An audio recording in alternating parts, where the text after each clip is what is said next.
Karibuni, karibuni, karibuni. Asanteni kwa kuwa nasi. Welcome, welcome, welcome. Thank you for being with us. That is again Kiswahili. We now call it Kiubuntu.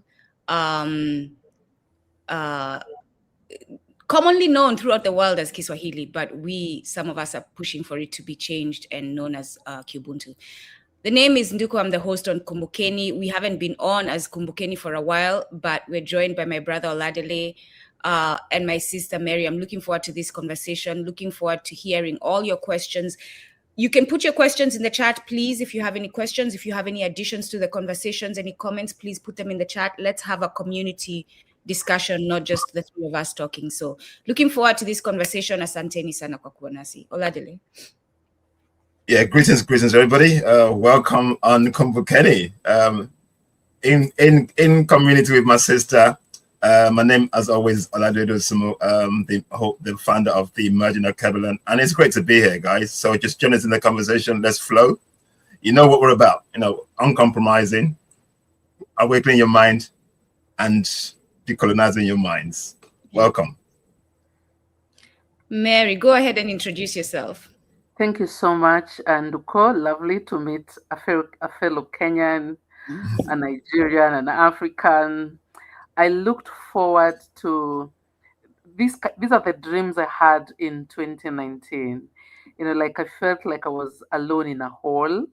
Like this all, we needed to Africanize, we needed to liberate ourselves. But, you know, before COVID, just about going into COVID, we'd start a Facebook group. It never used to go far, you know. And, you know, I am so happy with what is happening. There is an awakening. It's like a veil has come down, you know, and I looked at your intro, awesome intro, and I'm seeing, oh my goodness, this is talking about every vibe in me. Like, I see myself in you. I see my spirit in you. So I'm Mary Kathomi, a Kenyan by birth, African. I'm very happy to be both, and also being sort of in being the pioneers or the people that are holding the continent's hand in terms of walking the journey of awakening, the Ubuntu, you know. And I have this excitement that we are on the right track. Yeah. Thank you so much. So Mary is the convener, and it was interesting when I was looking you up and all that. It says convener of Kilimo Cha Haki. I was like, here go the British with their words. Convener, founder of Kilimo Cha Haki, the person who gathered the people to start Kilimo Cha Haki, all those terms to describe her. And they have been doing a lot of great work in Kenya regarding GMOs. I've been seeing her videos. I said, finally, okay, we need to bring her on to talk about this, because we, myself and Oladele, believe that consistency, we have to be consistent in the messages. It doesn't matter how many GMO broadcasts we do, we can do 1 million. We just keep talking about it. We keep talking about it, because those who send the false narratives and the revisionist history are doing it on a regular basis. So we cannot sleep on it either. So Mary, please start by explaining to us what Kilimo Cha Haki is, when it was founded, and why it was founded. Thank you, Nduku. I'll take you back a bit to 2024, when the Gen Z, the Kenyan Gen Z revolution started. It was a revolution that started out of the Finance Bill 2024. But take it back to 2023, our government legalized GMOs through a cabinet sitting. And of course, there are a lot of mamas across the country. Oh, what is he doing? What is our president doing? We didn't have public participation. And 2023, GMOs are legalized. 2024, in a quick succession, there were a lot of bills that were sponsored in Parliament. I think 13 to 15 bills in Parliament touching on agriculture. We had the dengue bill, they call the Mangbin bill. We had the horticulture bill. We had the water amendment bill 2023. We had the oil and nuts bill. We had the livestock professionals. We had so many bills on agriculture. And we were like, what is happening here? And these bills on agriculture were very punitive. Even today, these bills sit in parliament. I don't know, maybe they're waiting for when we sleep, then they pass them. The bills were very punitive and they looked to do something specifically in food production. So 2024, January, February, March, a lot of bills in Parliament. We did a lot of X spaces on X, a lot of X spaces. That's the way we mobilize here in Kenya. We had a lot of conversations around the finance bill and what is happening. You had this bill in Parliament, this bill in Parliament. So we did a lot of information sharing on X. Myself, I'm a farmer, many years as a farmer, and I knew the danger. I knew the danger when they started sort of regulating and controlling food production in the country. So all the expresses we did, I talked about GMOs, I talked about the punitive agriculture bills.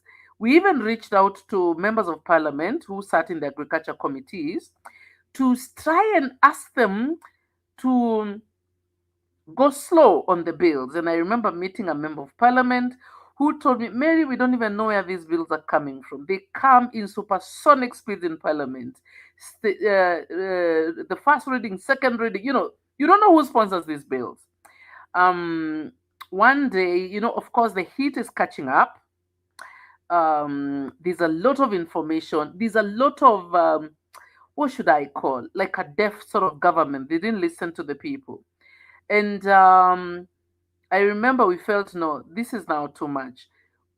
Myself and a couple of my friends, we said, you know what? We've been lamenting on the X spaces. Why don't we do a press conference? So that maybe the government is going to hear us when we do a press conference. So we called together, we funded a few friends, and I remember we had called it, is it Farmers Something Network? They said, no, we need to be Kenyan, Kilimo Cha Haki. So we want to farm food in godly ways, but we also don't want to be curtailed in food production. We did our first press conference that we self-sponsored, and we raised the issues with the government that Kenyans are against the legalization of GMOs. We are not happy with the bills in parliament. Can they be withdrawn? And so apart from the finance bill, if you follow the demonstrations in Kenya 2024, there were a lot of atrocities. The finance bill, for me, was like the nail on the coffin. But so many things were going on. Like right from 2023, people were unhappy with this and that and that and that. But the nail on the coffin was the finance bill 2024. So even when we went to the streets, we went asking for, we needed the ban on GMO to be reinstated, like in the Uhuru days, the Kibaki days, and pulling away of these punitive bills. They've not heeded a call. They don't listen to us. That doesn't stop us. So we did a lot of sensitization, talking to farmers. And when you look, there were already small groups of farmers here and there. We have Greenpeace Africa that advocates for organic food production, good ways of food production. Kenyans are already dying in large numbers because of pesticides and herbicides. So we've been pushing for people to do organic farming, good ways, and what do I say, moral ways of farming. And there are groups like the seed savers.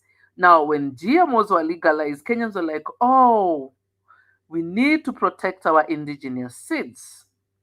And we collaborated. I think Kilimo Cha Haki, we are sort of the people who hold the microphone, like we scream. We collaborate with many groups of farmers in Kenya. There's one group of farmers, they call themselves the Kenya Peasant League. They went to court, and their case was heard in Nyahururu. I don't know if you know that, but it's sort of a far off town, sort of to frustrate the process. Kenya Peasant League was seeking an entire ban of GMO. We lost that case. The judge said we did not prove that GMO technology was a threat to indigenous seeds and such and such. We have, and as that is going on, we have other groups of farmers that come up. We have now a group of farmers from Kitale that have gone to court, and they're seeking the banning of particular GMO maize seed because of cross-pollination. One farmer planting maize here will have their crop affected. Yeah. No, ignore me. I'm very active listener. Ignore me. Continue. I'm saying exactly. Yes. So we have a case that is going on that we are the cross-examination. And on the defense side, we have the entire government there. We have Kenya Biosafety Agency. We have Kenya, what is it called? CARO, the people of the seed. All the agencies under the Ministry of Agriculture are the defendants. And the plaintiff is a group of farmers. So what we do as Kilimo Cha Haki, we come together when we see a court case that is championing for our food security and our food sovereignty. We come together and we sort of, like what we are doing here. We pull together and we work together because we have a common vision and a common goal. We've not won, but I need to pull it back a bit. In Uhuru administration, there was a law that was passed, and that law was called Seeds, Plants and Varieties Act. That law was seeking to criminalize sharing of seeds. These people, these neocolonialist men. So if like and I'm sure in every African community you find people selling seedlings on the roadside. They propagate. It's common practice. Or even just giving each other, right? I get a seed from you, I give you seeds. Yeah. Mm-hmm. So if you're selling seedlings, if you are supposed to be fined, I think like 200,000. So that was the Seeds, Plants and Varieties Act. And that was actually an act of parliament. So it was already a law in Kenya. So Greenpeace Africa went to court to seek nullification because that law was not consistent with our constitution, because our constitution guarantees protection of indigenous seeds. The local farmer is protected. We won that case just the other day in Machakos High Court, and a lot of clauses in that bill were declared null and void. The farmer was happy, we were jubilated, and you can see there's a connection between the Seeds, Plants and Varieties Act, legalization of GMO, sponsoring of numerous bills in Parliament. It's all connected. They want to take over our food security and our food sovereignty. So I was talking to my friends on the fight, Greenpeace Africa, and yesterday or the day before, she tells me that the government on this particular Seeds, Plants and Varieties Act was seeking a stay of judgment, like the judgment should not be implemented. Then they decided, oh, okay, fine. We're not going to seek a stay of the judgment. They are now filing an appeal at the Court of Appeal. Imagine the government is filing an appeal.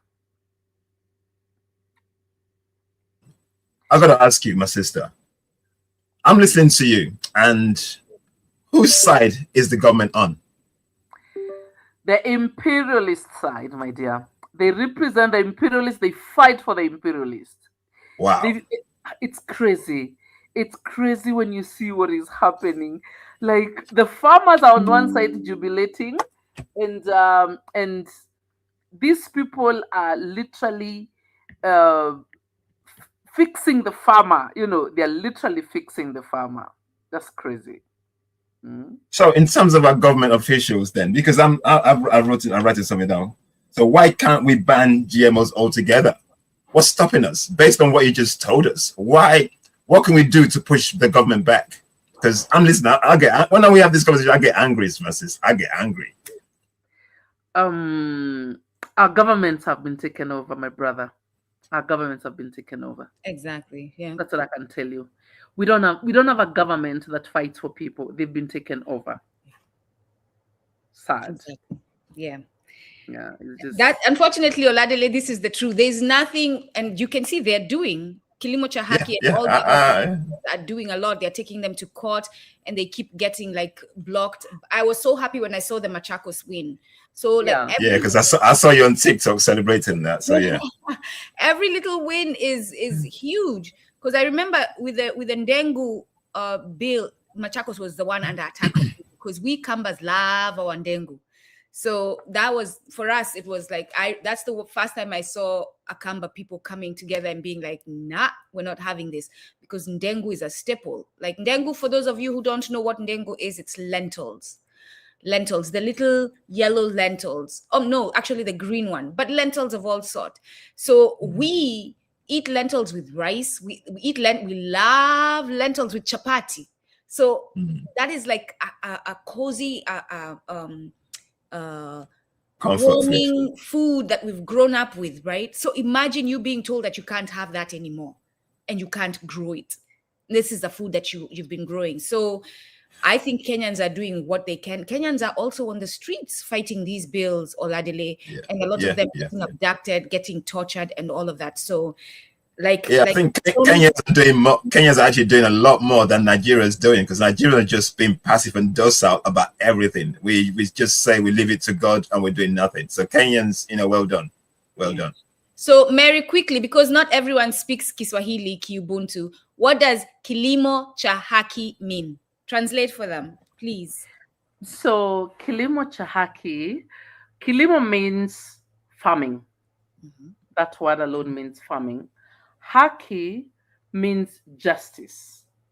So Kilimo Cha Haki, that phrase means we want to be allowed to do farming in a justifiable way. Haki means justice. Haki means, Nduko, I hope I'm doing well. Yes, you are. Justice, rights, all that. Yes. Right? So and there's no way to explain our culture in Kizungu. Kizungu is so limited, right? I know. It's so much more deeper than just justice. It's so much more deeper than just rights. It's like it is the innate thing that human beings should be able to do is grow their own food. That's what that is. And that should never be taken away from them.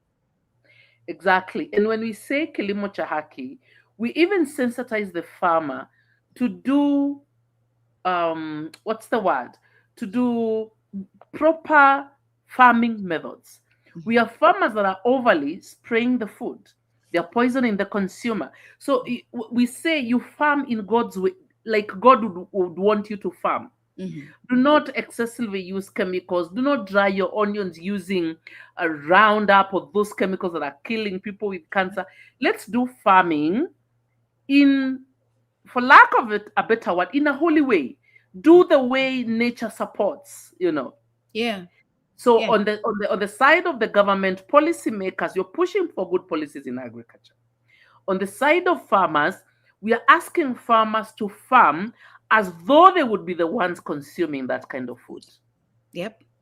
So basically, let's get back to nature. Let's just do what God would want us to do. It's interesting you say that, because I went home in 2023 and I'm in all the way where, I'm not going to mention where I come from, but in the rural area. I could not believe it when we got to the little town. Before we get to the house, we stopped to buy some veggies and stuff. And there was a store, one of the stores in the towns in the rural areas, how small they are, right? Selling hybrid and GMO seeds. And I went to the lady and said, do you know what you're selling? She said, I really don't care. I sell the products. I don't know what happens after. I said, it will come to you. Wow. It will come to you. If you're selling this to the people, it will come to you. And I left. Wow. But that was her attitude. I'm just selling. I said, and my mom has been pushing this, and we'll get into that. The people in the local spaces, my mom, all the moms are pushing this in their local way, talking to their friends, telling them, they say in my language, don't buy the seeds of the bag. That's how they're saying it, right? Because you can't even know, as long as it's packaged, don't buy it. That's what they're pushing. Don't buy packaged seeds. That's nice. That's a good thing. Right? Yeah. So say more about that. Talk more about that. So That's because what's happening in your village. yes. So my mom, the way she's telling her friends is let's not buy the seeds of the package, right? Because you don't know if it's hybrid, and you can't start explain to the people what GMO is, you've lost them. So it's as simple as don't buy the seed of the package. Let's start saving our seeds ourselves and sharing them. That's a good one. That's Yeah. a good one. So you talked about the farmers and what you're doing. How is that going? How is it being received on the ground? How are the farmers receiving this work that you're doing? Let me tell you, even before we got into this space to come, the rate of cancers in Kenya, oh my goodness. The rate of cancers from my community, the Meru community, is so high. Then NTV actually did an expose or a feature story of Kenyatta National Hospital cancer ward. They actually speak in Kimeru because the entire ward was from Meru. So they actually were doing an expose. Wow. And give the context. Give the context of why Meru. Why Meru? What in Kenya is particular about the Meru community? When you come to the areas of Mount Kenya, which is where I come from, I'm a Meru, to those sides of is it the east or the west? It's the eastern side of Mount Kenya. Beyond Meru, you go to Timau. Timau it's an area, Nanyuki, that's where they do largest production of potato farming. And potatoes, and of course, as you come down, it's like you're moving towards the ocean. It's like this. So Timau is up here and you're coming down. So all the rivers up here will come down towards Meru, Tharaka, Sagana, all the way to the ocean. So the story is, or is it the narrative is, excessive use of chemicals like Roundup. There are 3 chemicals that I know farmers have been using excessively. But what happens? Those chemicals are washed into the rivers. Yep. When they're washed into the rivers, those are the rivers we fetch water from. Even when we have water projects, they pump water from the rivers. Yep. So that's the water people are consuming. And let me tell you, there is a craze in Kenya, even before, I would say, 2023, this government coming in, Kenyans want to eat good food now. Yeah. You go to a hotel, people want kienyeji chicken. People no longer eat any chicken. So, because of the health issues, every single home. Now, I talked about Mount Kenya area. Go to Uasin Gishu. They suffer from esophagus cancer, a lot of them. Another thing to note there, there's a lot of, is it called throat cancer, esophagus? A lot of those, it's a pandemic. So out of, it's a crisis in this country. So out of those things, Kenyans want to step away from badly produced foods. They want to step away from fast foods. They want to eat organic food. And nowadays you find many people even in the backyards, they're planting vegetables. They want to produce their food. They want to go to the posho mill and make their own unga, So you see, when you look at the population is hungering and thirsting for good food. Yeah. So that, and looking at what, I'm sorry to say, Gates is doing, because basically everything that is happening in Kenya, and to the extent in Africa, is a Gates project. Yes, it is a Gavi Foundation project. Yes.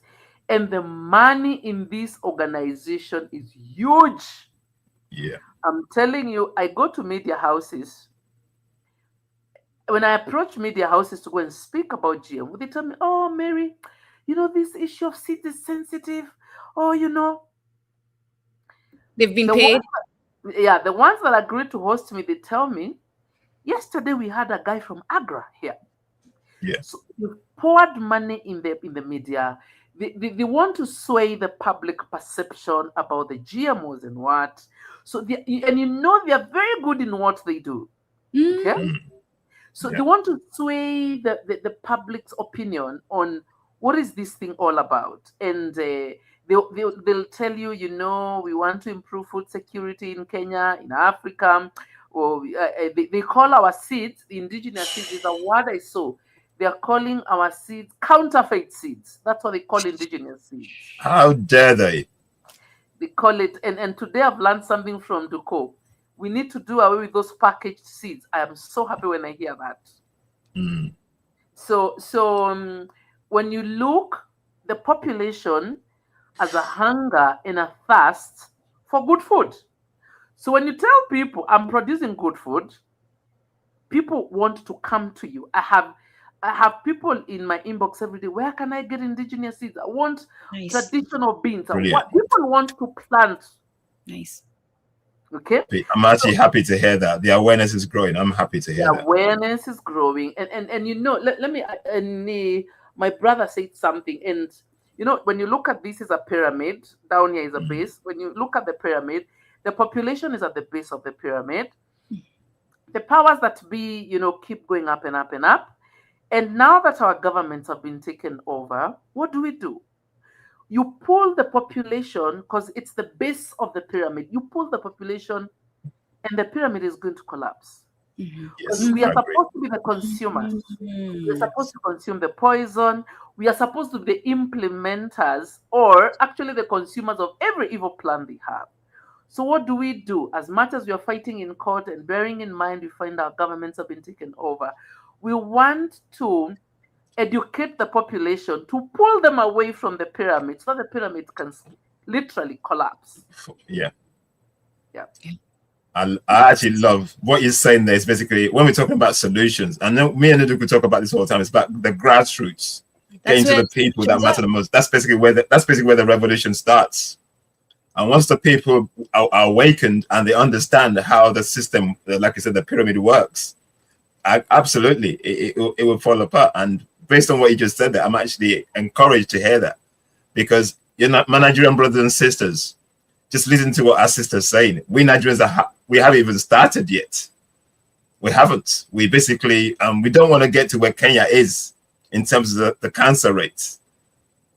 So yeah, this is the work that we need to do. But guess what? You started through us. You have started through us. If you see this as an African project as a whole, it is. Then it is. You know, you celebrate it, because Kenya starting is you starting. Yeah, I am encouraged to hear it. I'm encouraged. You have another question before we go for another one, Oladile? No, yeah, carry on. You got another question? No, yeah, I was just listening. I was listening intently, man. So I'm learning. I'm actually learning from you, Kathomi. I'm actually learning from you today, man, because I'm hearing a completely different perspective from what I've heard before. So yeah, I'm just listening and learning. The work on the ground, and I'll say to everyone who's listening, if you want to know what's happening in Kenya, go to the Twitter Spaces. That's where real Kenyans. And in those Twitter Spaces, there are some who've been co-opted, who've been paid. I mean, this is a serious war we are at. So there are some who are coming there doing the agenda of the neo-colonialist and the imperialist, but that's where you will find the true Kenyans and what they are fighting for, and how they truly feel about what's going on. Kathomi, you mentioned, and I say this all the time, so when I talk to people and they tell me they're still gonna grow GMO because they need to survive and all that, I say, listen, just pray to God I'm not the farmer next to you, because I'm gonna burn your plants.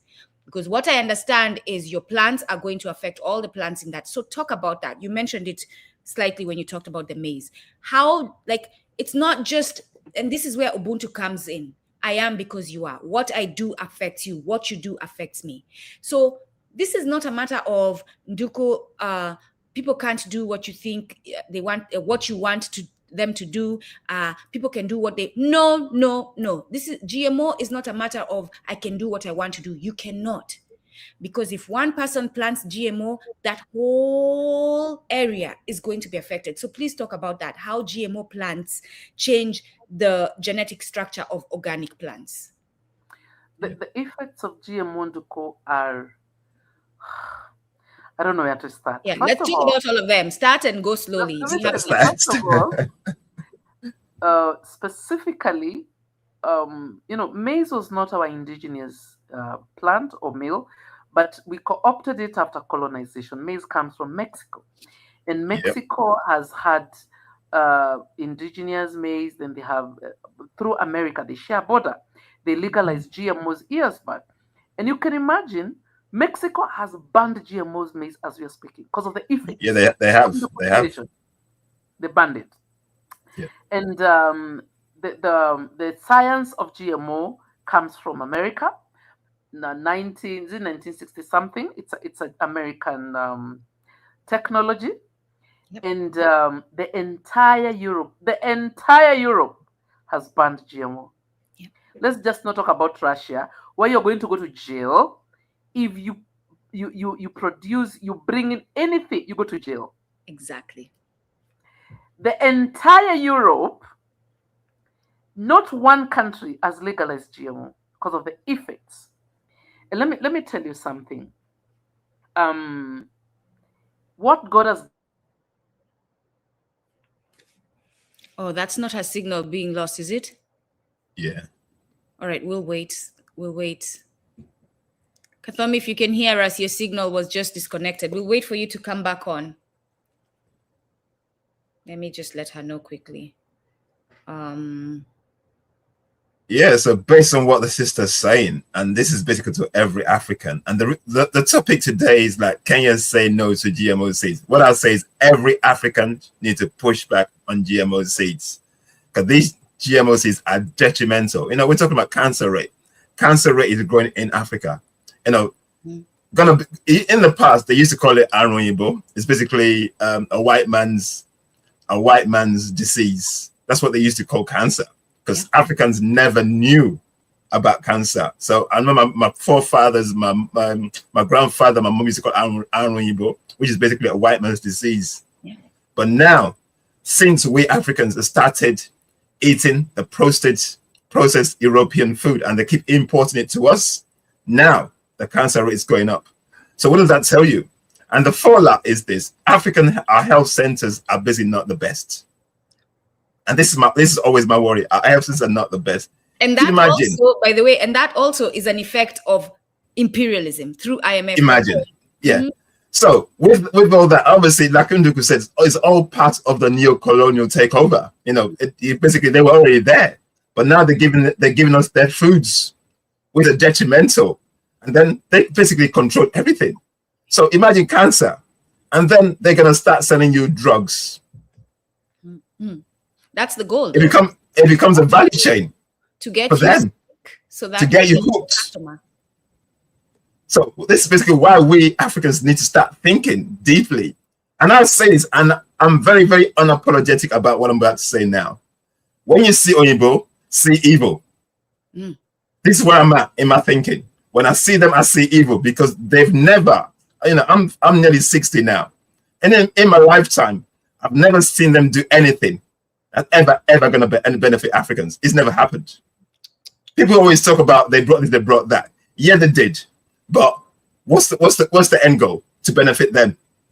Maybe you benefit a few bits here and there. You know, you just benefit a few bits, but it was not for you. All you got is crumbs. So Africans, and I say this, and I'm going to keep saying this from the rooftop. When you see anything you see about the West in Africa, it's not for Africa's benefit. It's never because imagine cancer. Cancer's growing in Zimbabwe, South Africa, Kenya now. They have the highest cancer rate in the world. Yeah. Guys, where did it come from? We never had this. And when we have this kind of conversation, I get angry because I can see what they're doing. Yeah. And the sad thing is that we Africans at home we keep welcoming evil, thinking they are coming to help you. Muzungu has never cared about you. Look at history. Yeah. So if we want to get rid of cancer rates, we need to go back to nature. You know, the way our creator made it. We Africa protected this before they came. Anything from them, what they do is they destroy nature to make money. If you look at the habits and how Oyinbo moves, they go against nature. They don't want anything. They don't want any natural thing. They basically want to co-opt nature, basically commodify and make money from it. This is how they move. So we Africans need to actually start seeing this. Stop being, stop being proud to being proximity to evil. Yeah. Because most of you, your proximity to whiteness is basically what defines you. Yep. But your proximity to whiteness or proximity to caucasity is evil. They will never, and they've never ever been there. to benefit Africans. And if you hear me, you can quote me, and I'm saying it unapologetically. Oyinbo, Muzungu has never been our friends, and they will never be our friends because they're here to kill us. And we need to start waking up, guys. My sister, Mary, welcome back. I'm glad you said that, Oladele. Mary, you were about to talk about the effects. We're gonna get back to that. But before we do, because of what Oladele said, I'm gonna read something quick. This is from Urugu. Urugu is a book written by Marimba Ani. If you can get a hold of that book, I will put the title in the comments and we'll put it up. Urugu, Yurugu. You must read that book if you're an African who wants to understand who we are dealing with and how they move. I'm going to read quickly a part of the book. The ideology of progress is but an expression of this utamaroho. It is predicated on the destruction of a harmonious, organic order and seeks to replace it with a rational and mechanical one.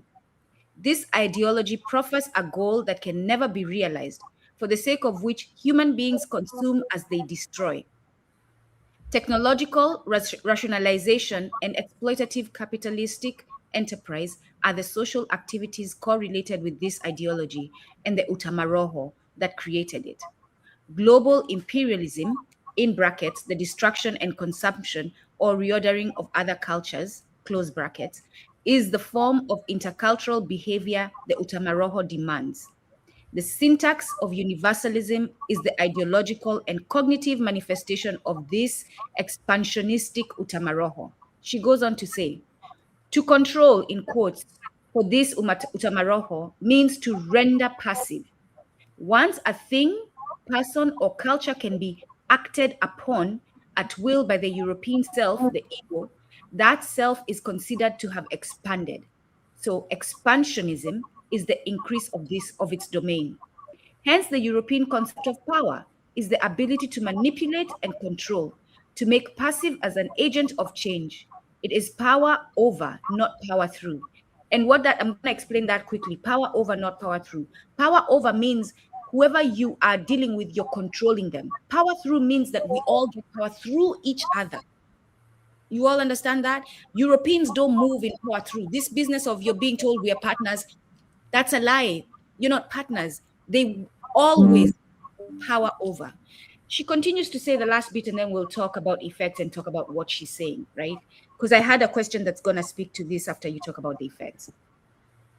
European culture unfolds as a series of, number one, definitions in which the world is consistently and on every level divided into the conquering self and the controllable other. And number two, mechanisms by which the self is assured emotional remoteness from the dominated object. This is the origin of the impersonalism. Diamond recognizes, and Rozak has called it the alienating. Hold on, let me start that over. Mechanisms by which this self is assured emotional remoteness from the dominated object. This is the origin of the impersonalism Diamond recognizes, and Rozak has called the alienating dichotomy. The cognitive self is split into that which controls and that which is or should be controlled. And this projects into a self-image in which the Europeans become the destroying saviors. You got that? Destroying saviors? Others are imagined to be like the part of themselves that is to be controlled, that part of themselves that is object. Just as they must not allow themselves to be defined by that irrational emotional part of themselves, seeking always to decrease its potential, so the culture as a whole gains power by denying these others the capacity for self-definition. Since all spirituality conflicts with the European concept of power, again, Africans listen. Since all spirituality conflicts with the European concept of power, the possibility of spirit threatens its achievement. On a personal level, this makes love relationships even conceptually problematic, since love and power, as they are understood in the West, are opposites. Love representing loss of self and therefore of control, while power demands control of self and emotional remoteness. So when you have a people like that, how do you use power to reach to them? How do you use reason? They don't love you. They can't identify with love. Never have. So Kathomi, talk about the effects of GMO. Thank you, Nduko. People do not understand even the reason why we have even the GMO technology in the first place. We take what God has given us, everything, like we take it in our hands, you hand that over, all our indigenous seeds, you hand that over to one person. And that person you're giving that power is so evil, deeply evil.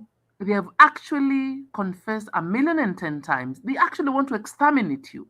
Yes. Yep. They don't hide it. They don't hide it. Nope.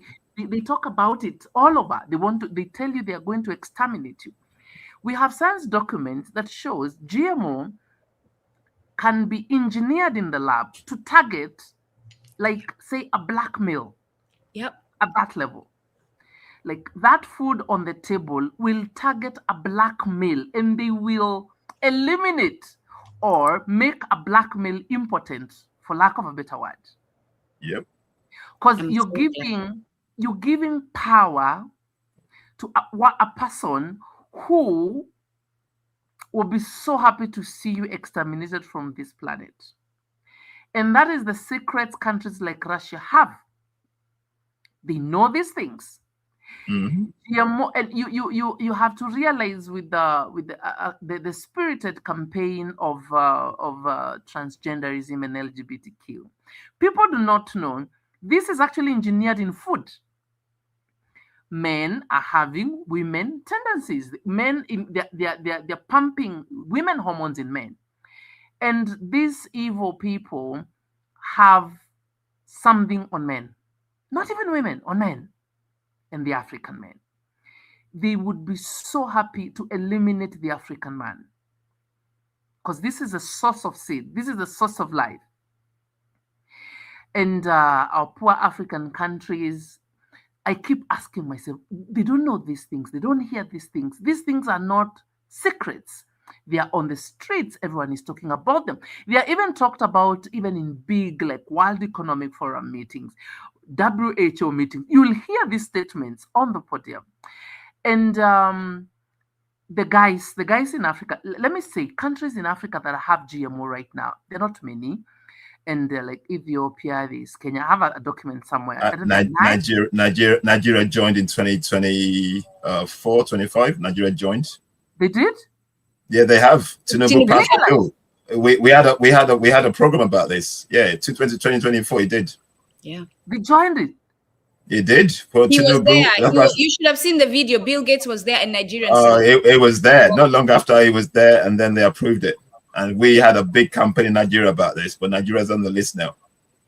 Wow. So I think I don't know why. The last time I did a write-up, I had like 9 countries. I had Kenya, I had Rwanda, I had Ethiopia, a couple of countries, South Africa. But South Africa, they have a court ruling that was banning, a bit of restriction there. But South Africans have had it since time immemorial. Yeah, they had it for a while, yeah. Because Zimbabwe has it. Zimbabwe has it. And a couple of those countries, the GMO seed production that they have is the BT cotton. So they said cotton is not food. So let's allow GMO, the BT cotton, which is GMO cotton, to increase cotton production. And BT cotton in Kenya has been legal for more than 12 years. But the communities that grow that cotton, which is the Nyanza region, have actually become poorer. And they're actually of course. That production never went up, and they've been given loans to buy the chemicals too. So production didn't go up. You have a bank loan to pay, which you've been given to grow. So the farmers became more and more poor. Yeah. And Nyanza is where we have tilapia. So imagine how that is affecting the production of tilapia. Yes. The chemicals. Yes. So the effects. I've not even talked about the effects of this on the body. You know, our stomach has an enzyme, a digestive enzyme. We are nature, flora, fauna. We relate. You know, you relate with nature. We are just created to be in nature.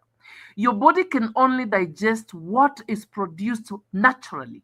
By nature. Your body does not have the mechanism. That's why your body cannot digest something like plastic. Yeah. Because it goes to your body, it's repelled. Our bodies do not have the ability of digesting GMO food. That's where cancer comes in. It's an alien thing in our bodies. So this is an effect on the human body. In GMO as it is, they say that fine, increase food production to repel insects. That's the reason for having GMO, repel insects, so that we don't use insecticides. But no one is answering the question that the insect is being repelled, okay, by a genome that has been changed. What happens to the human body? The same effect it has on the insect. How is that going to affect the human body? Thank you. Sorry, so you see, there are a lot of things they don't tell us. And I saw them in court. They were doing an argument, and they said, the stalk borer. There's this insect called the stalk borers that affect the maize. They said GMO is going to repel that in particular, and they presented a lot of science documents, and they are not a lot of rubbish. Let me tell you, I've not even talked about the effect on the soil. No, go on. Yes. Talk about it all. There is an effect. GMO has an effect on the soil. It's poisoning the soil, my dear. Yep. After you plant a GMO crop, that soil will not sustain anything indigenous after that. Because it kills the bacteria. It kills the living organisms in the soil. Yes. Yeah. It completely messes the soil. Yep. So imagine for what they are calling, and I find it is just pure gimmick, what they are calling food security, whatever nonsense the agri people come and say. It's a lie. It's purely a lie. It's not going to improve our food production. It's going to compromise our health. It is going to affect the environment. And when you sit and ask yourself, Nduko, what do we need to increase food production? We need factors of production together. We need seed, we need water, we need soil, we need labor, we need good weather. So these people have just sat down and made a decision about one factor of production, which is seed. They didn't talk about water, they didn't talk about the weather, they didn't talk about labor. So why are they so interested with one factor of production to increase, in quotes, food production? Yet they are not tackling all the other factors of production. That's hypocrisy. That's a question. So even when I go to the media houses and I speak, I ask them, has this government built like 2 or 3 dams to supplement for the failed rainfall? Exactly. Then we would say, we have the water, let's do irrigation. Has the government subsidized on farm inputs? They are taxing like crazy. Agriculture is heavily taxed. They tax. Why? Why? IMF. Go on, Kathomi. IMF. Let me tell you, if you're a farmer, you're farming onions in Kenya. Yeah. 1 kilogram of Neptune seed will cost you more than 45,000 Kenya shillings. Yes, the seed. That's $450. Yes. What? Yeah. On that 45,000, half is tax. What? Yes, half of that money goes to the tax. Wow. So assuming these governments and these people who talk about food security was really genuine, they would just zero rate taxes on anything in agriculture. Yeah, which is what they do in the US. Food, even in the UK, food is subsidized. The farmers are subsidized heavily to do the farming. Yep. Yes. And when I look at that insincerity, when they talk about increasing food, you can literally see. And I'm hoping our brother Oladele, someone has gone to court in Nigeria. I'm just hoping there's someone who's going to fight. We've had a few people push back. There was a press conference. I know a guy they're doing what they can, but it's the But pushback, here just like you said. my brother and sister, we are Pan-Africanists. Now that we have connected with you, Kathomi, we are going to connect you with the brothers and sisters in Nigeria. We'll make sure that you all are talking. And I think you guys can talk. That you can coordinate how you're working, what strategies you're using to win for the cases you're winning. But we need to make this Africa. I will connect you with a brother, and obviously Rutendo as well. He's doing the same. He's doing the work as well. Rutendo Matinyarere, you know him from Zimbabwe. Yeah. So he's linked up with the Nigeria guys. Tread lightly on that, but we can speak later about that. Go on. I want to tell you that they want to take over Africa, and if they succeed, there are 4 countries. There is Nigeria, Kenya, South Africa, and Egypt. Egypt, that's it. Those 4 countries, They conquer those 4 countries, they'll conquer the continent. Yes. And the biggest of them all is Kenya. And it's interesting because John Perkins mentions them in Confessions of an Economic, in the new one, The Secret History of American Empire. He mentions that his boss tells him that those are the targeted nations. He names them. But something I love about Kenyans, I appreciate Kenyans every day, is a spirit to fight. Yep. Yes. Kenyans, like I'm telling you, we are in court, we are fighting sometimes. And truth be told, our judiciary is actually a good judiciary. We are very sane judges.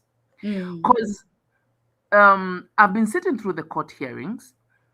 I'm really encouraged by the direction this case is taking. And don't forget, when the case started, we had a court order that banned production of GMO maize. So right now in Kenya, there's no production until this case is heard. Nice. So there was a court order that banned production of the BT. They had developed 2 varieties of BT maize. That they had started, and now I really love what Nduko. I'm happy to be here. I loved what you said about your mom. I think we are going to package it as a slogan that do not buy packaged seeds at all. Mbegu za mfuko, msinunue mbegu za mfuko. Mbegu za mfuko. Grandma will understand that. Exactly. We need to push that as a campaign, because now we can't differentiate between the hybrids and the GMOs. So mbegu za mfuko, no one should buy them. And let me tell you why that's important too, Kathomi. In the United States, the Congress of the United States passed a law that allows GMOs to be labeled as organic. I'm going to send you that information later, So because Microsoft is registered in the United States, and because of how he can do that in Kenya without being penalized. Oh my. Yeah, he can send bags that are saying organic, but they don't I'm telling you, it is time to go back to the traditional way of doing things in all essence, because capitalism will kill us. And it is not a system to be trusted. Because today, and think about who we're talking, which is why I took time to read that thing by Mama Arimba, that part from the book Yorugu. Think about this. We're talking about a people who are not to be trusted, a people who are devoid of humanity, that love that we're talking about. They don't have it. They don't have it. No, they have no soul. Power is so, it's such a drag that they will do anything to retain it. So let's say today Africa says no GMO. Do you think that Bill Gates will give up and go back and rest? And No. They never give up. They never give up. So that it looks like the thing you have allowed. So you will all be buying seeds that are saying organic, but guess what? They are GMO. So the thing to do as Africans is to completely detach from the imperialists, because we have learned that we cannot trust them. Continue, can't trust them. Continue speaking about the effects. And let me tell you, this is so exciting. Like if you look at what the seed savers are doing, we have chapters now like in Kakamega, Bungoma. We have small chapters of seed savers. Where farmers are coming together. They're building what we used traditionally. We had those names in our traditional, languages, whereby we would save seeds, And let me tell you, we have to win whichever way. If we don't win in court, we win on the people. We have to put a spirited campaign and win on the people. It is common knowledge that here in Kenya, the maize that is heavily, we import a lot of maize. Politicians are importing a lot of maize. All the maize we are consuming in this country is actually GMO maize, imported. That's not a secret. So Kenyans are consuming a lot of GMOs. Bila kujua. Because no one, when they import, they don't label. I remember before Raila Odinga passed on, there was a huge consignment of maize that had a lot of aflatoxin. And the guy who tried to stop the sale of that maize was literally, they did away with him. That is how greedy, that's how the love of money and having no regard to life. Capitalism. Capitalism is a cancer. It's just a cancer in this. And when you look in the whole world, I think it's even worse in Africa. Oh my goodness, our leaders were just. I remember I was in court 2 weeks ago, and these big bosses, the government bosses, they have money like crazy. You can see the money. You can see they have crazy money. And he tells me, "Why are you fighting?" And I'm in a T-shirt branded, "No GMO." "Why are you fighting GMO?" And we're on the corridors of the court. Then I ask him, God gave us seeds. So you want us to take those seeds and hand over to one person. Then he told me, which person? Okay, let's assume we're not handing over the seeds to one person. We are handing over the seeds to a corporation. And even you're handing not over to a corporation, to a subsidiary, they hide themselves. You'll never know. Once you get to know who they are here, they have another subsidiary, a company owning a company. You'll never figure them out. Yeah. But now we know how they come from. They operate. Yeah. And he looked at me and smiled. He walked off, and I walked off. And if you ask me, Kenyans are waking up. Yes. Kenyans are waking up. Even when you go to the market, people are no longer looking for the bigger vegetable. They're looking for, they loved the bigger orange, the bigger vegetable. Yeah. Now they want the normal looking vegetable. Yes. Because if an insect didn't like that vegetable, why should you like it? Yes. That is something that was taught to us by a doctor. She said, do not reject the plant, the skuma, the colored green that has been eaten by the insect. That is the sign that it is healthy. That it's been there. It's healthy. Yes. It's like my mother. My mom loves beans, and she always has to pick the weasels out of the beans. That means that's healthy beans. But if there's none in it, that means that the chemicals have basically repelled the whole thing. It's not good for you. Very worried if the insects are not eating your food. Yes. Exactly. It's a danger. And what GMOs are we having in Kenya right now? The Kenya Biosafety Agency, and that's the agency under the Ministry of Agriculture that is sort of doing the research and releasing of these seeds. They've released 2 GMOs.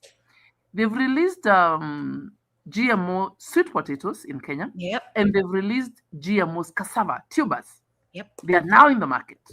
That's worrying. Yep. Yes. Those already have been released by the Kenya Biosafety Agency. And let me tell you,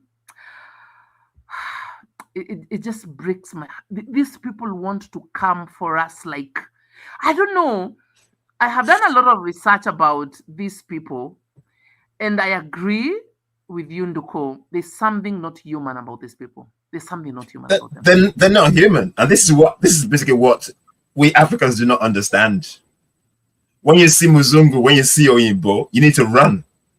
But in Africa today, we welcome them. This white Jesus mentality syndrome, the white Jesus thing is basically they could do no wrong. But they are devil incarnate on our continent. And we Africans need to know who our enemies are. Me and Nduku talk about this on the podcast all the time. You need to know that we're at war. You need to know your enemies. And anything that comes from them, you cannot accept. They Africans, wake up.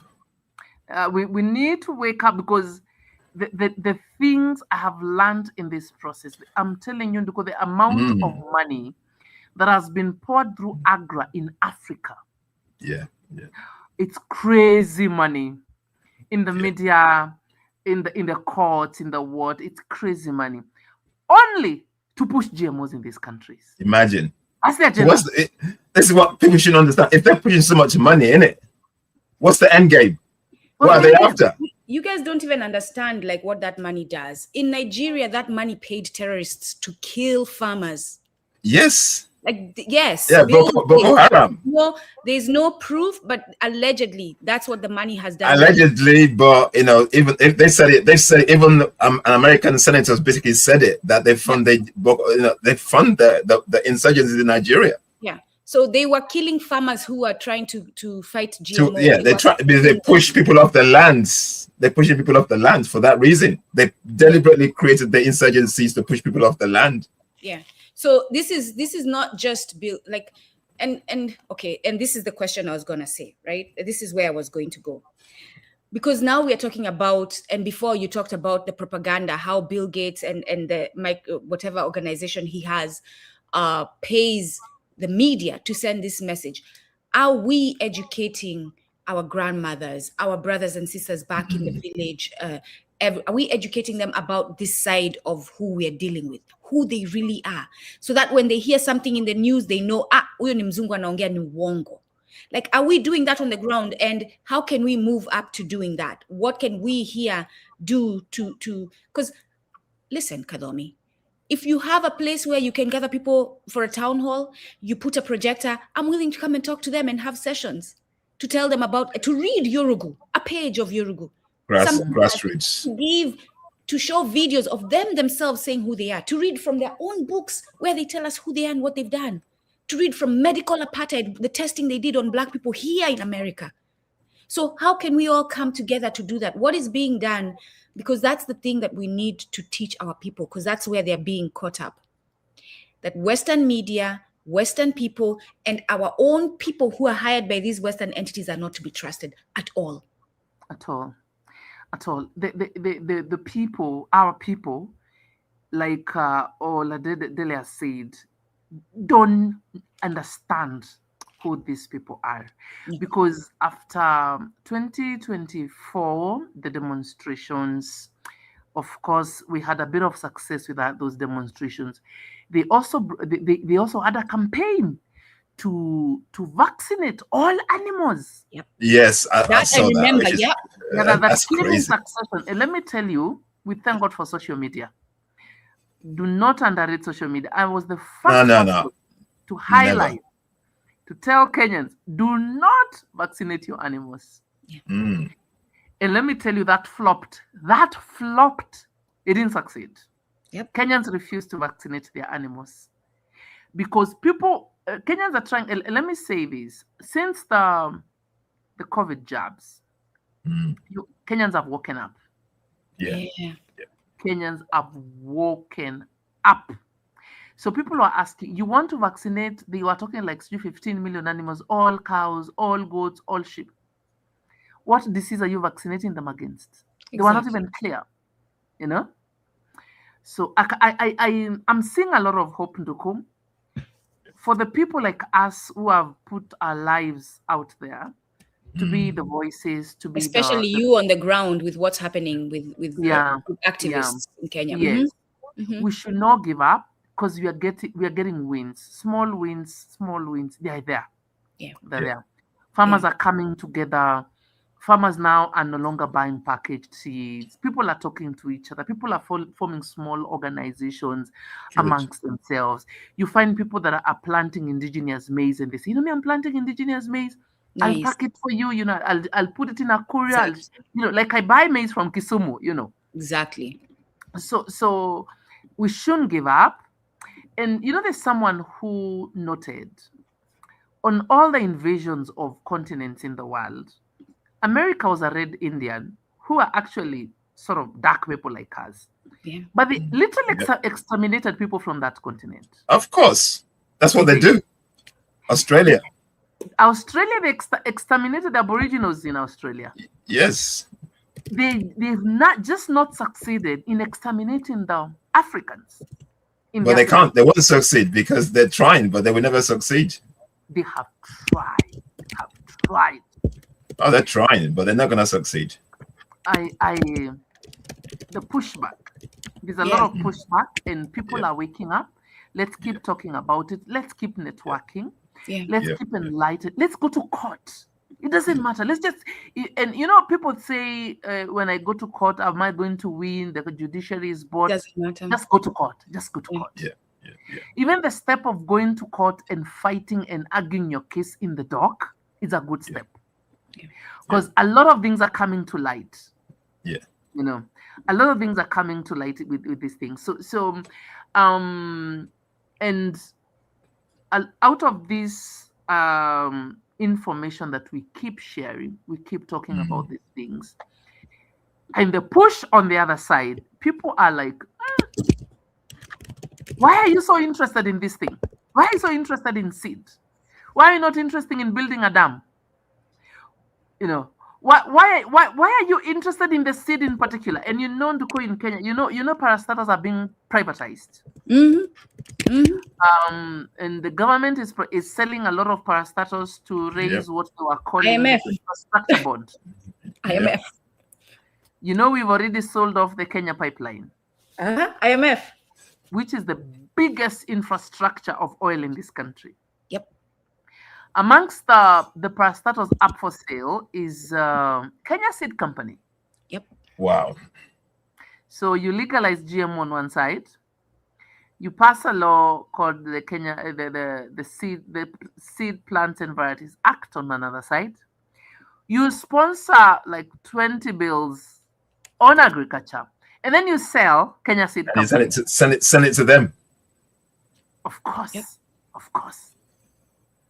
They'll come and you know when in the height of the Gen Z demonstrations 2024, they'd actually listed in the Kenya Stock Exchange. BlackRock was listed. Yep. Of course. Kenyans BlackRock, State Street, Vanguard. Yeah. Imagine in the Kenyan Stock Exchange. They withdrew quickly. They pulled out because Kenyans are like this, you know. And they withdrew, and I'm sure they didn't go away. They just came in a subsidiary. You'll never know the subsidiary. BlackRock has changed its name like you change underwear. Yeah. And like you said, those three countries stay the same, but they have so many different subsidiaries that you would not know who is who. So, but they will never go away. Muzungu will never go away. They never play to win, to lose. No, they never do. And you know the problem is because we are always catering to them. Oh, lakini hiyo ni racism. Ukifanya hivyo nduko, you're being racist nduko. You're discriminating nduko. Do you know that statement that you made before about the food being engineered to change our men's biological structure? I brought that up in a room where apparently these people were revolutionaries, but clearly they're not revolutionary enough. Yeah. They came down on me and attacked me. I said, because they were complaining about Burkina Faso and the fact that Burkina Faso is banning LGBTQI+. And the thing that I'm trying to explain is you have a leader who wants to protect his people. He is seeing that something is not right with this thing that you're calling LGBTQ+. He's not saying that he's not necessarily saying he's going to criminalize or kill people or anything. He just understands that something is not right with this system and the way it's moving, right? Why can't we as a people not sit down and talk about that and investigate? And I said to my colleagues in that space, I said, if anything, if we are truly revolutionaries, then we should push for opening our own laboratories where we're going to start looking at these seeds and these vaccines so that we can break them down and see what is in them. You know, like what Dr. Wahoma Ngari did with those vaccines. Yes. Yeah. Right? Because you cannot be out here because you're a member of LGBTQ+, talking about we can't have that conversation. You're hateful, Nduko, but our people are dying. I'm not going to entertain your nonsense, your emotional nonsense. Because guess what? What I'm allowing you is to leave. You can live here with us. You can do what you want to do, but we are going to have this conversation so that we can organize, so that we can build against this threat that is facing our people. The problem with us is emotional sensitivity and weakness. We are and that's what they use against us. Emotional comfort that we can't even be logical about. This is a threat to us. I am a member of the LGBTQ community, but I want to know what is happening if this is actually being put in food. That's what you should do if you're revolutionary. But you got to question everything. And once you know how the enemies move, once you know how they move, you got to question everything. This is how we three of us got here. I don't know why we ignore our history, or maybe not ignore our history. Our history is whitewashed. So the history that we think is history is not actually the history. When they came into the African continent and of course subdivided in different countries. For example, when they came in the areas of Nyeri, they brought in smallpox. In blankets. They're the ones who brought in smallpox. When they found a community that they could not subdue, they brought a disease to subdue the community. The warriors, the Maasais, were the warriors of this region, the Mount Kenya region. Actually, the Maasais stopped a lot of slave trade. Actually, Kenyan people, most were not traded as slaves because of the Maasai. The Maasais fought. Even today, the Maasais are known. What did they do to the Maasais? They brought in syphilis and gonorrhea. Yep. Because in the Maasai community, in the customs, Maasais shared women. Until today, Yeah. Like you can, if in Maasai community, if I'm married to a woman, I'm a man, speaking as a man, if I'm married to a woman, the woman, another man can sleep with a woman. Like tomorrow I come and she has a spear at the door, that's okay, that's their culture.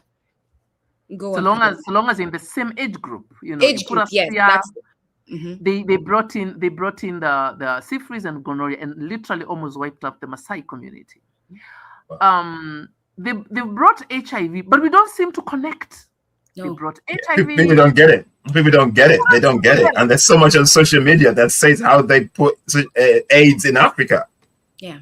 But they even talk about it themselves. So it's not conspiracy. It's they tell you how we vaccinated in South Africa, we vaccinated in Congo, and how we brought in HIV.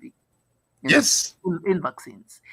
We've because they brainwashed us so much, we've not been able to connect. We cannot describe their character trait. That this person did this year, they will still do the same thing.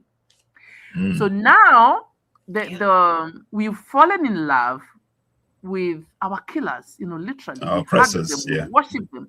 It's not even literally they are worse than oppressors. So when Gates says publicly he's going to do population control by vaccination, what does that mean? Extermination. It's extermination. Right now, is the biggest funder in the MOH, in the Ministry of Health here in Kenya, is the biggest funder. What is it doing? What is it doing? It's pushing vaccines that are lists. Nothing else. So imagine the conflict of interest that a US private organization is funding a Kenyan governmental body that is supposed to look out for Kenyan people. Look out for our interests. So they're basically compromised. They're basically doing the bidding of the oppressor, of the infiltrator. Not just that. The man who runs that organization, there's a live video of him saying he thinks we Africans should be reduced in population. We, not them. We. There's a history of eugenics. If people don't know, go do some research on eugenics control. That is basically there. Don't forget our last guest. What's his name? The Kissinger report. Kathomi. It's in the Kissinger report. Yeah, I saw that. I've seen that somewhere. Yeah. I'm gonna share another book, Medical Apartheid, that everyone, if you can get it, and we are going to figure out how to get these books. Like I said, the one I was going to mention before. This is Bible. If you're a Christian. And I'm not sorry to say this. I am not, because I understand what Christianity has done to our people. It is a threat. And I am moving through logic, not emotions, right? If you are a Christian, put down your Bible and pick up How Europe Underdeveloped Africa by Walter Rodney. Walter Rodney, yeah. How Europe Underdeveloped Africa by Walter Rodney. And every company that he names in that book, go to Google and search what it is called now, and you'll see the trace of how many names it has changed to what it is now. Wow. Yeah. They don't hide stuff. That have drained Africa. And I said this all the time. You cannot afford the book? Okay. Kumbukeni has episodes of me reading the whole book thanks to Mama Patricia Rodney. She let us read the book. So, Kathomi, I'll share those with you so that you can share with people so that they start seeing this information. And also, on our website as well, I've got a PDF copy on our website. You can easily go there, download it. It's there. We put it there. And we are at the point where, as far as the PDFs, this is our lives we are protecting. We have no time to start worrying about, oh, is this the right way to do this? No. This is a war we are at. So we are getting the tools of war however we can, so that we can empower our people. So quickly talk about, because it was asked here by the audience, how can we work with Kenyans on the ground? We actually need a lot of support. We need to be, like when you have a microphone, you need an amplifier to amplify this voice. Yeah. Yes. One of the things is we would want to have as many lawsuits as possible. Okay, we would want, like now, I'm here thinking, we need to have a lawsuit against the sweet potato and the cassava tubers, the GMO tubers that have been released. We need a lawsuit on that to be specifically. Okay. To do these lawsuits, it costs money. Yeah. So we would want the farmers, we give what we have, and a person gives their time, another one gives their money. You give what you have. And let me tell you, this is urgent. We need to amplify this information. We need to be screaming every day, not just on social media, on radio stations, like having a jigsaw small radio. Most of the rural people will be on radio. Yes. We need small shows, talking against GMOs, talking against, we need to sweep the entire population away from these evil people. And as we're fighting in court, we need that. So if we could get a way to get even funders to do a public campaign, that's one. A public campaign, translate this to local languages, go to the Kamba, go to the Luo, go to the Meru, like a public campaign against GMOs. And then on one side, we are also having lawsuits against this, and I like the spirit of Kenyans. That's what actually keeps me going, because Kenyans will fight. Kenyans will fight. Even when they're down, Kenyans will fight. Like we can have lawsuits here, and the government is going to get overwhelmed. They will. Yeah. If we don't, they'll get overwhelmed. And we are doing that simultaneously. We are challenging laws that have been passed that are not. The good thing, we have a very good constitution. Very good constitution. Our constitution is supreme, is the law of the land. So it doesn't matter whatever bills they sponsor in parliament, so long as it is inconsistent to our constitution, it's null and void. We have people that are so willing to put themselves out there and fight, and we have to fight. We are damned if we do, we're damned if we don't. Exactly. So I say, let's come together, more so even the Kenyans in their diaspora, whatever we can do, let's just go out there and go for them, because we're not getting what we're literally not going to get what we want on the ballot. Let's get it in court. Yeah. Let's get it. Let's sweep the population away from these tyrants. Let's pull the population away. So this would require a media campaign, would require court processes, and we have to do it. Does Kilimo Cha Haki have a website? Yeah, no, we don't have a website. I'm thinking that's the first thing we do, because again, the person is also asking, share some organizations we can support, and how we can help with public campaign, and then how do we purchase organic fruits and vegetables. I'm thinking the first request should be money for building a website, because on that website you'll update people. You can put everything. You can put everything on it.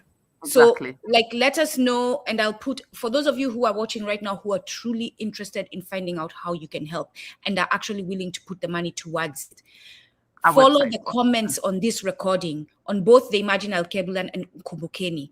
Later, come back to check the comments, because once Kathomi tells us what needs to be done, we will put it there in the comments.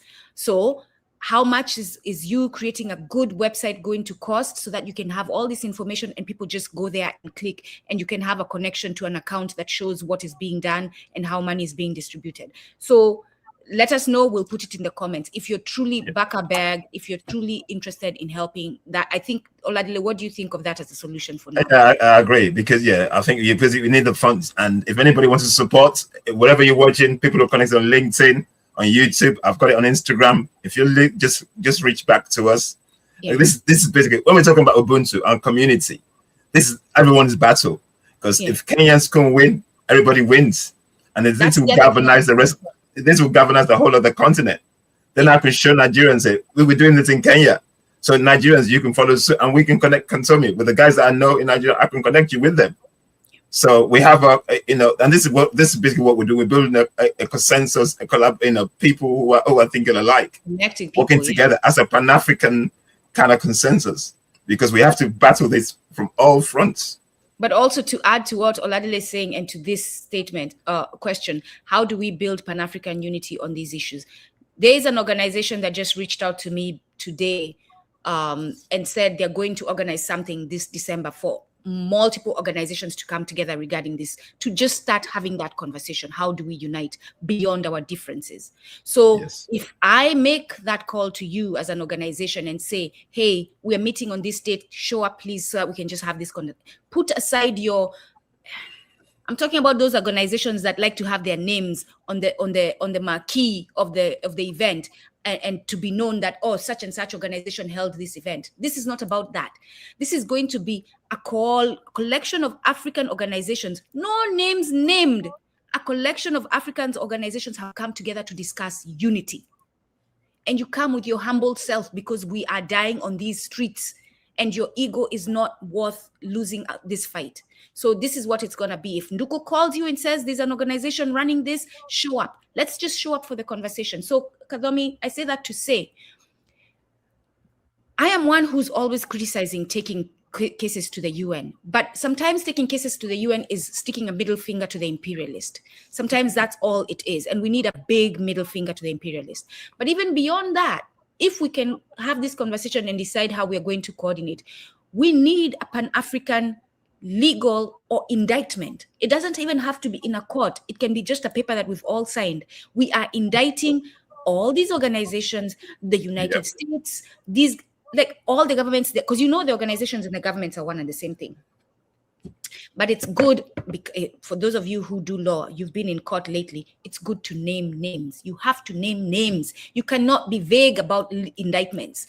You know what? This year, the year of reparations, the UN, the AU has called that. I think that will fit perfectly into that.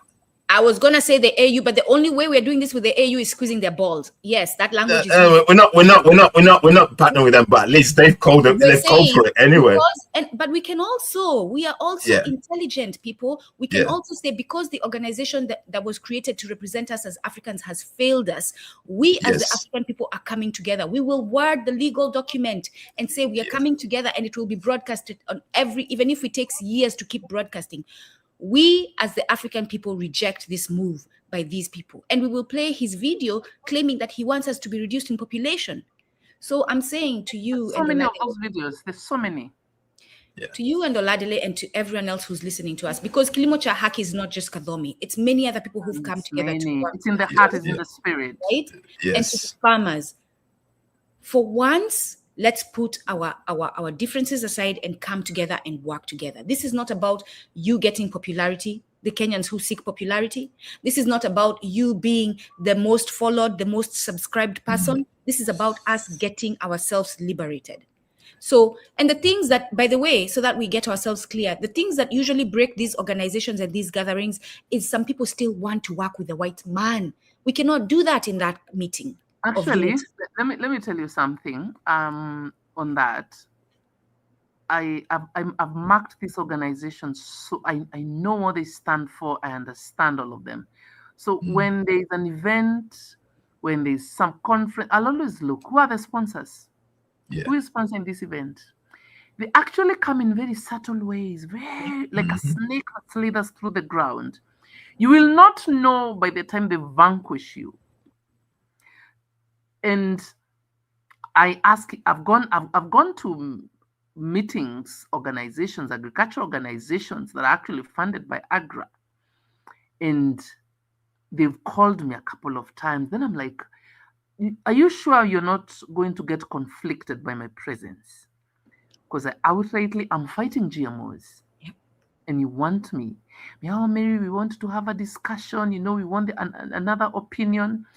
And I think we don't have the days of rhetoric, the days of what is it called? This boardroom thing, Oh, pleasantries and Mm. what's it called? Diplomacies. Diplomacy. You want to you want to be right or accepted. Politically correct. Yeah. Politically correct. That's the word I was looking for. We are in an urgent situation. We need to fix our country. Okay, we need to fix our situation. It's urgent. Yes, it is. It's urgent. If it takes one person shouting, 10 people, it's urgent. The things that we need to do are very urgent, especially when it comes to food colonization, which is what they want to do. I know Nigeria is one of the biggest producers of cassava. Yes, they are the world's biggest. Achebe's book. And consumers too. Talks about it. Yes, yep. Actually, they are. When you look at the African continent, Kenya, South Africa, South Africa, I'm not going to talk a lot about Egypt, but Kenya and South Africa are the most westernized countries. They are. Even in terms of culture erosion, our cultures are more eroded. I call it the Americanization of Kenya. And I noticed that, apart from Nduku, I noticed that with quite a few Kenyans and South Africans, the way they move and the way they talk. So yeah, I see that. Even on the food. Yeah. Even on the food, our indigenous foods, okay, the level of brainwash in the Kenyans and South Africa is so high. We want to be like the Mzungus, every other time. Yep. So imagine if GMO has been legalized in Nigeria, which we actually look into the West, into the Nigeria, the Cameroon, the Senegal, all those countries in the West, because you're still very traditional in your foods. Yeah. Now they've penetrated in Nigeria, and I can assure you they got maize. Yeah, they have. The very first thing they'll do, they bring in cassava tuber, the GMO cassava tuber, because that's your staple food. Mm-hmm. So what we need to do is very urgent, very, very urgent. And I have this good feeling in my heart. The results are also supersonically quick. The results we get are quick. So it means the reception, even in the spirit realm, I think the gods are on our side, Yes. Even in the spirit realm, things are working because like I've done Kilimo Cha Haki work, just volunteer. I just go and do. I don't care. I just go. I just do. I don't need money. Like I have my time. I have the willingness. Just go and do it. Even I fund it myself. I pay my ticket and such things. So and one thing that I'm happy is we are now identifying the problem. Yes. And after identifying the problem, we are already pinpointing the solutions. Yep. We know our solutions are not with the government. We know. Absolutely. It's not there. Yeah. So we have to go unconventional. We have to go out of the laid systems. Yeah. And I like when Duko said we need even to petition even the AU. There's nothing wrong even doing letters to these organizations that, of course, are sham of African organizations, and say and question the involvement. The AU, of course, we know they bid for the colonialists, they bid for the imperialists, but there's nothing wrong with letting them know. We know what they are doing. We know what the problem is. We know Gates should not be in Africa. They've not called him out with all his activities in Africa. We can actually put science documents from the times of history and mention how our populations have been terminated through diseases that are patented. We can put all these videos together. We can, it's no longer conspiracy, and it's okay they call it conspiracy. They talk about it themselves, And if you ask me, we need to, we need to increase the fight. we need to loop in more people. We need to expand it. We need to expand this fight, and we will win. Yeah, we will win. Yeah. So we have connections in Nigeria, Ghana, South Africa. So we're going to start doing that. And Burkina Faso. We're going to start connecting whichever way we can, however long it's going to take. I just spoke to Oladele the other day and I was telling him, man, I'm so glad we are patient. We are made for this. We started Kumbukeni in hold on. We started Kumbukeni in 2023, and it's like, you know how YouTube works. We never make more than $100, and if by the time you get to $100, it's 4 months, and by the time they send it, it's 5 months, right? It's not like we're making money here and swimming in money. No, but we know what this is, and we cannot give up. Even when I'm busy, I still try to make a broadcast, right? So I say that to say, and Oladile and I have met people, Kenyans. We used to work with Kenyans when we were doing the protests. They've broken our hearts. They've called us names. They have put stuff online about us, and we still keep it pushing. I'm just saying, this work is not easy, and we should expect that response from people who are trying to hold up this system. We should expect that they are going to attack us, and we should prepare ourselves. So if you join us in this work, don't come thinking that it's going to be all good and nice. It's painful work. It hurts emotionally. And we have each other. That's how we survive. We have each other. We hold each other's backs. But make no mistake, it's not going to be easy work. And you will be criticized and praised. Yeah. It's not easy, man, because people attack us all the time online. You know, we've had different collaborations. People will go, you know, it happens all the time.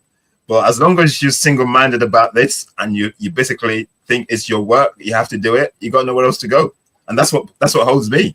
And that's what, you know, me and Nduku, we bounce off each other all the time. That's why, you know, when we're together, you know, I feel comfortable. You know, we're good, and we keep pushing. Kathomi, you're on our side. I'm gonna link you up to my Nigerian brothers as well. So you know, we got some guys who are doing the work already. So yeah. Let me tell you, I keep saying that the giant of Africa is Nigeria. Giant, and I actually don't mean the government. I mean the people. Oh yeah, the people. The giant of Africa is the day the people of Nigeria will wake up. We don't even need a big number. I don't know the population. The population of Nigeria is what percentage? It's about 220 million people. 220 million people. So we do 10% of that. It's 20 million people. 20 million. We only need 20 million Nigerians to wake up. Just that. Yeah. And I like that formula for all the nations. Yes. That's what we're working on. That's what we're doing. We just need a 20% of the population to wake up. Even 5%. I'm telling you, the energy that Nigerians have, the gusto, everything that they have. With that 20 million Nigeria woken, it's not just Africa, they'll actually save the world. You see what Kenya has done. Kenya is we are a small population. Yeah. We are not better from Nigeria by any chance. Just more or less the same kind of problems. A bit more of an organized government, but still a government that is imperialist controlled. Just the same as Nigeria. Yeah. But the people are able to hold the government. And this is what we haven't got.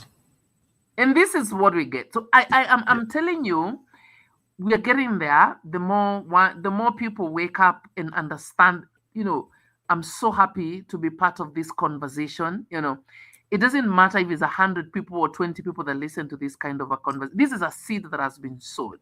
Yes, you know, absolutely. You don't know. There's a seed that has been sowed. You don't know the person who hears the whole of this podcast. What has been sowed in their hearts? What is going to germinate? We don't know what is going to germinate, but a seed has been sowed. So I have a lot of joy in my heart because I know we are on the path of victory. Absolutely. We just need to have more collective consciousness. It's not a one-person thing. No. It's a collective, you know, in the spirit, in the physical, in the thinking.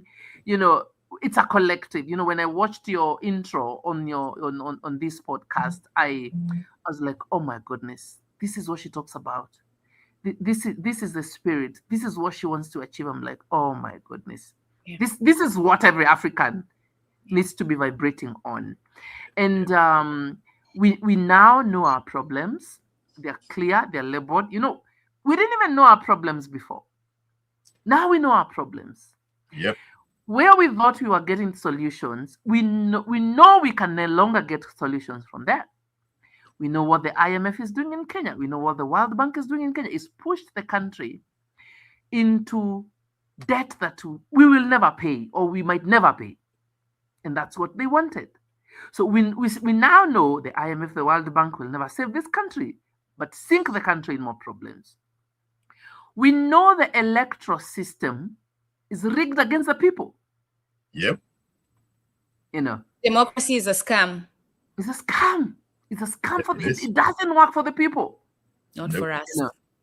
Not for us. So you see, it's now when you're able, even when you go to a doctor, you're able to diagnose the problem. That's one step of getting to the solution. Yeah. So I'm so happy for this. I would tell you the willingness of people to fight to do this. Oh my goodness. People, Mary, I want to do this. I want to do this. I like, you know, when you talked about the website, I'm like, oh, thank God. Maybe the website is going to make things easier. People can plug in, you know. Yes. I think it's needed. Can plug in. And even a lawyer who wants to put up a case, we can have many cases. Yes. I think you need to do it. And then you can have a fundraising page as well where people can actually donate money and stuff like that. So yeah, you need to do it. Exactly. So let the people know where they can find you. What are the socials where they can find you, where they can find Kilimo Cha Haki? Just put them up, or I'll type them as you say them. Yeah, I think a lot of the work that we do, or we have a very robust WhatsApp group of Kilimo Cha Haki of thousands of people, majorly Kenyans. Okay. And I plug people in there. You know, it's sort of a farmer's place.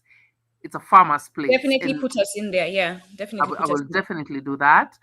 On my social, on my TikTok account, TikTok account is basically this kind of a campaign. It's no longer. I'm not.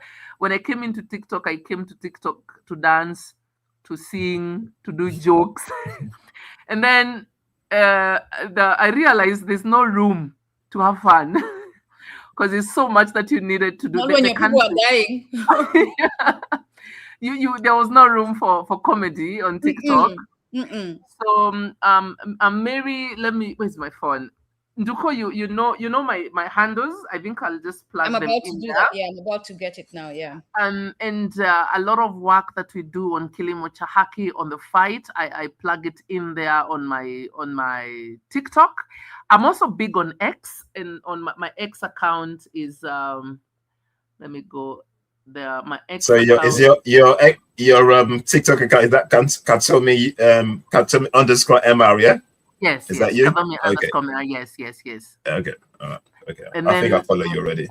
Thank you. And then on X, I'm at Mary K 2022. I go by the name Hekima Hub. Wait, on Twitter? At Mary K, the M and the K is capital, at Mary K 2022. Oh, so I followed the wrong one. At R Kathomi. I followed the wrong one. So say that one more time. At Mary K. Mary K. Let me see if I'm able to. That's how my account looks like. That's the logo. Okay. Hekima Hub. At Mary K 2022. You'll see a Hekima Hub logo. Nice. I see it. Yep. Okay. Yeah, that's it. That's my handle on X. And basically, when we win, the M is capital. Okay. The M is capital. Yeah, the M is capital. We fight. If we win one battle, we are happy. We've won the Kenya Seeds, Plants and Varieties Act. We are happy.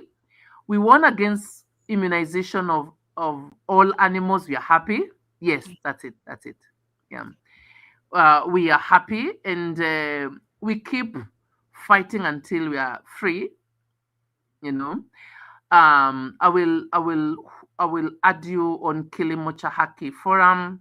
Kilimo Cha Haki is actually registered. It's just that we are registered as an NGO. We even have bank accounts.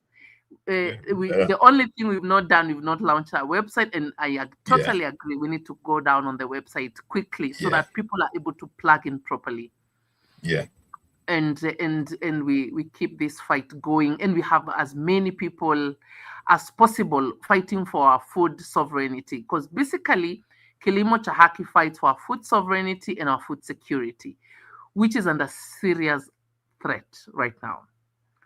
And when we talk about food security and food sovereignty, it actually borders on it's a treasonous activity that is going on. Okay. Genocide. When a country talks about sovereignty, when a country talks about borders, when a country talks about treason, what is happening right now is treasonous to the country, to the people. Yes. Our officials are basically complicit to their own genocide. Yeah. And I tell people, this administration, these governments can take all the money. They can steal everything like they're doing, but don't touch the food. Because even a man without money will cook or will borrow food and eat. But now they're taking the food. When they take the food, that's treason. For me, that's treason. That's the biggest threat. Yes, that's the biggest threat for our population when you take the food. Yeah. There's someone who asked me a question, and we need to think about this very deeply. They took slaves to the Arab countries. I've been to Dubai. When you are even in the transport, the tunnel, the underground tunnels, you'll see they plastered it all over in Dubai. Slaves coming into. So we correct enslaved Africa, because we were free people, and enslaved Africans. Enslaved. When you go to Dubai, you will see they have images of Africans being in those boats, being taken to Dubai. It's happened in all the UAE countries. The Arabs actually were the first people that actually traded the Africans as slaves. Yep. But there's no one who asks the question, where did those slaves go to? We do not have a black race in UAE. Where do they go to? Completely exterminated. Completely done away with. There's a population that died and went and forgotten. It's not like the Caribbean, the Black Americans. We still have traces of their descendants of the slaves. So what they want to do is exterminate the Black people. And we are the source of life. The threat is actually a threat on humanity. When you look at the Black person, is the source of life. Absolutely, we are the sun. Yes, we are the source. Exactly, and this is how serious this matter is. We have to. We can't sleep. We have to figure out how we do this thing. We can't sleep. I have two things I want to share before we head out. Thank you so much, Kathomi. Remember the board, the Biosafety Kenya Authority that Kathomi mentioned before, that is a part of the Kenyan government that is supposed to be protecting us and building biosafety, right? So I did a search on them, and these are two things that I wanted to read to everyone. The authority raises funds from international development partners through grants and programs. Examples of partners include USAID, Food and Agriculture Organization, African Union Development Agency, NEPAD, International Food Policy Research Institute, World Health Organization, Codex Alimentarius Commission. And then it goes on to say, this Biosafety Authority of Kenya is controversial. The authority is controversial in Kenya because it sits at the center of the GMO debate. Critics argue it collaborates closely with pro-biotech international organizations. It may have institutional incentives to approve. It may have institutional incentives to approve more GMO projects due to regulatory fee revenue. Many of its regulatory frameworks are developed with foreign technical assistance. As always. We're not doing the science ourselves. Nope. Supporters argue, I'll give the balance, it ensures biosafety compliance. How? It enables biotechnology, innovation, and food production. Notice how the supporters only have 2 points to argue, because that's how weak their points are. But that right there tells you that even this entity of the Kenyan government is not serving the Kenyan people. It has been co-opted. So Kathomi is right when she says this fight is not going to be won in government entities and these misleaders. This has to be a people's fight. People's movement that unites across Africa and globally, everywhere where Africans are, Brazil, Jamaica, Haiti, Cuba, everywhere. We have to come together and say enough is enough. This is genocide against our people. We have evidence that shows you want to exterminate us, and we're standing against it. And every organization that has betrayed us, and we will name all the nations and their leaders, Ruto, Kenya, Tinubu, we now do not recognize you as leaders. Whether they are in office or not, we will say as Africans, we do not recognize you as leaders because you have failed us. Based on our constitutions, you have failed to represent your people. The AU, we do not recognize you as an entity that represents African. The African people, this percentage of the African people are saying, no, we don't see you as a legitimate entity anymore. Like, this is how we need to move. And we need to say it with a full chest and often, just in case they don't get the message. Often we come back and say, this is where we stand. So hopefully we can come together and do this. Last words, both of you, and then we close out. Thank you all for supporting us. Thank you in the comments. Thank you for being here, and thank you for supporting us and staying on. All 30 of you on YouTube and the others on Twitter and everywhere else you're following us. Asanteni. Kathomi, last words. Oladele, last words. I'll just be very brief. Whoever is listening, that internet decides to take her last word. Listen, we're gonna wait for Kathomi to come back. I'm gonna send her a message. Oladele, last words. Even if me and Oladele have to sing right now, we're gonna start singing a song until Kathomi comes back. We're gonna do that. Okay, last words from me. And guys, for you who are watching this, and this is basically why we do what we do. It's information. It's basically to give us the understanding of how the world moves and how the world is working against Africa. So, like I always say, and I'll reiterate again, Africans, we are at war. We can't afford to sit back and pretend that everything's okay, everything's normal, because it's not normal. So, guys, as we move, we need to move strategically. We need to move in community. We need to build a pan-African global network where we can actually liaise, we can collaborate, we can talk to each other. And the key is no egos. Put your egos aside. Your Western educated LL, whatever you get, don't bring it to the table, please, because this is basically one of the biggest challenges facing Africans. Once you've got that letter behind your name, you think that's your importance. It's nothing to do with that. Just bring yourself as you are, and let's work together. Let's collaborate together. Let's do this Pan-African work together.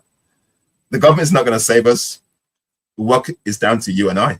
That's why we do the broadcast, just to bring the information, just for you to understand the gravity of what we're going through.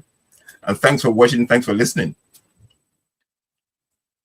Yeah, Oladele, I hope you have tuned your voice because we're about to sing. But you're right. I get frustrated when we are in conversations. And hopefully this organization that is calling us to talk about unity is not going to be having that type of a conversation. And we're talking about current African misleaders as part of the solution. No. If you're saying that, you clearly do not understand what the problem is. Or they've paid you to make sure that they are, like the entities that be, have paid you to make sure that that conversation is derailed. So the solution is not in any African leader today. Traore is too busy doing Burkina Faso. We're not removing him, but we're saying he's too busy. He needs our support. That's why we're not putting him on task with this one. He needs our support. And then he'll support us whichever way we want. But this has to be the people's movement. We, the grandmothers, the children, the teenagers, the young men, the women, if you have people in your family who've died of cancer and you don't understand how they got it, and you've been living in Kenya, you've not even left and gone elsewhere, this is a fight for you and you need to join us. If you have, all of a sudden my mom says to me, couple of years or last year, we have allergies. It is this maize that we are growing now. All of a sudden they have allergies. Oladile, we never had. I knew about allergies when I came to the United States. Yeah, me too. I had never heard of anything like allergy. I didn't even know what an allergy is. And my mother calls me and says, this maize that we are growing now, we have allergies. We are sneezing. All of a sudden. So this is a fight for you, and you should join us. Kathomi, last words before they take you away again. I don't know. Honestly, I don't know what's happening to my laptop. This is crazy. It's crazy. I don't know what they're doing to my laptop. Yes. No. Everyone can do something. That's what I wanted to say. Everyone can do something. Do not sit there and imagine Nduko is the only person who can do something. Oh, Nduko has the time. She has the finances. She can do a pot. No, everyone can do something. Yeah. Even our brother, you have things to do, not this, but you chose to do this. Yeah. So I find people keep saying, okay, you Mary, you're putting up a good fight. It's not Mary. Everyone can do something. Yeah. Everyone see should. what you can do. Yeah, see what you can do. You can talk to a particular office. Maybe you sit in a high-end office. There's someone you can talk to. You can just pick a phone call, talk to your mother, ask your mother where you're buying seeds.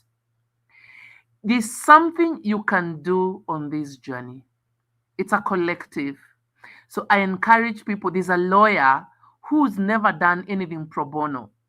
Pick such a case and do it pro bono. For the it doesn't have to be for the money. Go to court for the sake of the people. You know, there's something everyone can do. Just listen to your heart. God is going to put an impression in your heart. What can you do in this journey? Liberating our people, liberating our continent, enlightening people. Maybe you can just speak about it. Just do something. Yeah. Do something. Do not say it's those people. No, everyone needs to do something.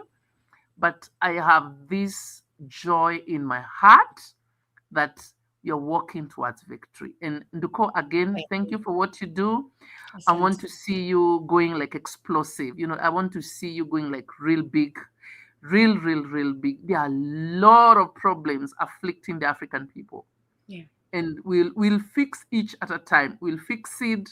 We fix the political side. We'll fix the health. There's a lot of problems afflicting the people. Mm-hmm. But the biggest of them all is waking the masses. Yeah, we're going big, all of us together. Remember that. We're all going big. We're all doing it, man. As Africa. Africa is going to go big and let them know that we're not playing these games anymore. We're not inferior. In fact, you're lucky you're surviving because of us. Like yesterday, we had a guest on Friday, and he said our resources is what is building the weapons they're using now in Israel and everywhere. I'm like, so if we understand that, why don't we shut this down? We have the power to shut these wars down. Yeah, we do. You do. So we need to get ourselves on the right page. Yeah. I thank you. I know how dangerous the work you're doing is on the ground, and may you be protected by nature, by our creator, by our ancestors. May you all be protected. May you all be guided to serve the people and to serve the well-being of the people. May you stand strong against the challenges that people face when they do this. If that CIA operative who's sent to you, taking you out for Nyamachoma, may you be able to see them before they even approach you and fight whatever amount of money they'll offer you. May you all stay grounded. I share. Right. Amen. Kathomi has frozen again. We love you. Yeah, Thank she's you good. so much, Kathomi, and thanks, guys. Working with Kilimo Cha Haki. Asanteni, kwaherini. Be well, everyone. Let's keep the guys going.